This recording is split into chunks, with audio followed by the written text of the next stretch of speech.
Content তৈরি করেন, নিজের ভয়েসে কন্টেন্ট তৈরি করেন, তারা অবশ্যই কথাগুলো শুনবে। যারা অন্যের ভয়েসে কন্টেন্ট তৈরি করেন তারা মনিটাইজেশন পাবে কি পাবে না এই বিষয়ে, কন্টেন্ট মনিটাইজেশন যারা পান নাই এই কথাগুলো শুনে যাবেন। নিজের ভয়েসে কন্টেন্ট তৈরি করলে অল্প দিনে অল্প টাইমের মধ্যে অবশ্যই আপনারা কন্টেন্ট মনিটাইজেশন পাবেন। অন্যের ভিডিও চ্যানেলে ডাউনলোড করে ছাড়লে ওটার থেকে কোনো টাইম কন্টেন্ট মনিটাইজেশন আসবে না, না আসা সম্ভব 90%।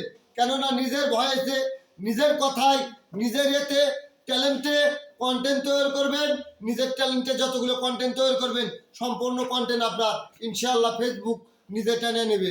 অন্যের কন্টেন্ট যেগুলো এসে আপলোড করবেন, ডাউনলোড দিয়ে ছাড়বেন, তারা কোনো টাইম কন্টেন্ট মনিটাইজেশন পাবেন না। যদি আগে পায়া থাকেন তাহলে পাচ্ছেন, কিন্তু এখন আর দেবে না ফেসবুক।